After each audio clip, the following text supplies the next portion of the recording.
Depuis toujours, l'espace fait rêver l'humanité. Une frontière infinie, mystérieuse. Mais aujourd'hui, ce rêve est aussi devenu un enjeu stratégique majeur. Depuis que Spoutnik a été lancé par l'URSS en 1957, l'espace n'est plus seulement un lieu d'exploration.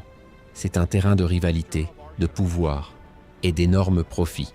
Les grandes puissances, États-Unis, Chine, Russie, Inde, Europe, investissent des milliards pour dominer l'espace. Pourquoi ? Parce que l'espace aujourd'hui, c'est la clé de la puissance technologique, militaire et même économique. Dans cette vidéo, on va plonger dans les 3 grands enjeux de la conquête spatiale par les grandes puissances. D'abord, comment l'espace est devenu un pilier de l'innovation et de l'économie. Ensuite, comment il se transforme en un nouveau champ de bataille militaire. Et enfin, pourquoi la gouvernance de l'espace risque de provoquer de nouvelles tensions entre les nations.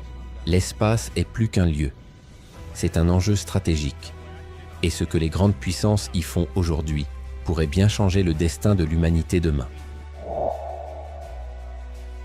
Premièrement, l'espace est devenu une vitrine de la puissance technologique des nations.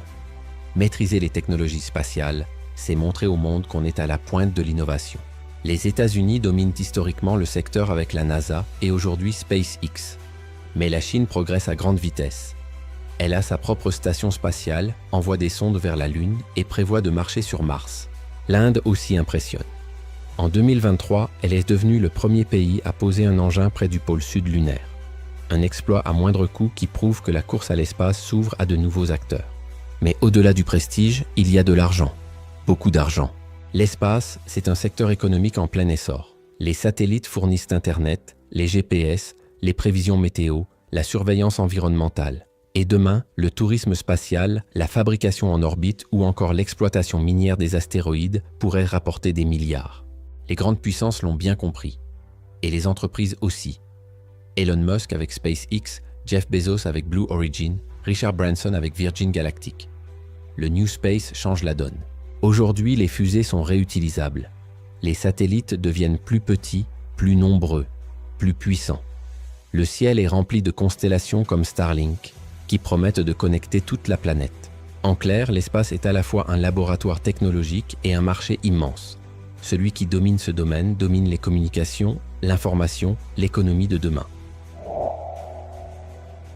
Pendant la guerre froide, l'espace était un terrain de démonstration technologique. Aujourd'hui, il est en train de devenir un véritable champ de bataille. Les satellites sont désormais au cœur des opérations militaires. Ils servent à guider les troupes, repérer les cibles, surveiller les frontières ou envoyer des données cryptées. Sans satellites, plus de GPS, plus de drones efficaces, plus de communication stratégique. C'est simple, une armée moderne ne peut pas fonctionner sans l'espace. Et les grandes puissances l'ont bien compris. Les États-Unis ont créé la Space Force en 2019, une armée de l'espace à part entière. La France aussi a lancé son propre commandement de l'espace. La Chine et la Russie, de leur côté, développent des armes anti-satellites capables de neutraliser les appareils en orbite. En 2021, la Russie a détruit l'un de ses vieux satellites, créant un nuage de débris, dangereux pour l'ISS. L'Inde a aussi testé une arme anti-satellite en 2019. Ce type de démonstration envoie un message très clair. L'espace est devenu un espace stratégique à défendre ou à attaquer. Mais la guerre spatiale, ce n'est pas seulement des missiles. C'est aussi une guerre invisible, numérique, cybernétique. Des satellites peuvent être piratés, leurs signaux brouillés. Des hackers peuvent prendre le contrôle de satellites civils, voire militaires. La guerre de demain pourrait bien commencer par un écran noir dans le ciel. L'espace, c'est l'œil et l'oreille des armées modernes. Et celui qui domine l'espace domine le monde. Aujourd'hui, plus de 100 pays ont des satellites dans l'espace. Mais la grande question reste, à qui appartient l'espace ?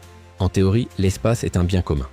Le traité de l'espace de 1967 interdit à un pays de s'approprier la Lune ou toute autre planète. Il impose une utilisation pacifique de l'espace. Mais en pratique, c'est plus compliqué. Les grandes puissances installent des centaines de satellites autour de la Terre. Certaines préparent des bases lunaires, comme la Chine et la NASA avec le programme Artemis. Des entreprises rêvent déjà d'exploiter les ressources minières sur les astéroïdes. Et certaines lois nationales, comme aux États-Unis ou au Luxembourg, autorisent ces activités privées, malgré les flous juridiques. Bref, le droit spatial est en retard. Il n'existe pas vraiment de règles précises pour encadrer la colonisation de l'espace, ni la propriété des ressources. Ce vide juridique alimente les tensions. Et justement, ces tensions s'accentuent. Les États-Unis ont exclu la Chine de la Station spatiale internationale, poussant Pékin à construire sa propre station. La Russie menace de se retirer de l'ISS et coopère de plus en plus avec la Chine. L'espace devient un nouvel échiquier diplomatique. Les alliances changent, les intérêts se croisent, les rivalités se déplacent dans les étoiles. Mais il y a aussi des raisons d'espérer. Depuis des décennies, des scientifiques du monde entier coopèrent dans l'espace. L'ISS est un symbole de cette collaboration. Le programme Artemis rassemble les États-Unis, l'Europe, le Japon, le Canada et d'autres pays pour retourner sur la Lune. Des discussions sont en cours à l'ONU pour créer un cadre international sur la gouvernance spatiale. Certains proposent même une ONU de l'espace pour gérer les ressources, les conflits et les débris spatiaux. Car oui, l'espace est aussi menacé. Il y a aujourd'hui plus de 100 millions de débris spatiaux en orbite, des déchets qui menacent les satellites et les astronautes. Si on ne fait rien, l'espace pourrait devenir inutilisable. Et ce serait une perte énorme pour toute l'humanité. L'espace est un terrain de compétition, mais il peut aussi être un lieu de coopération. Tout dépend des choix que les grandes puissances feront dans les années à venir.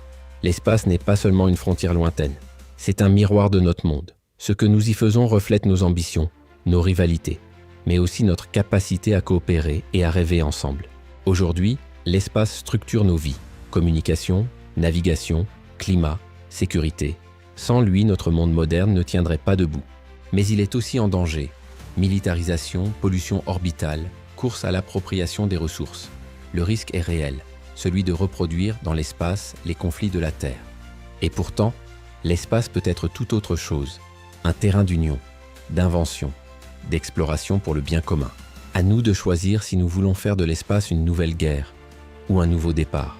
Car après tout, l'espace, c'est notre futur. Si cette vidéo vous a appris quelque chose ou vous a fait réfléchir, alors restez avec nous. Ici, on explore ensemble les grands enjeux du futur.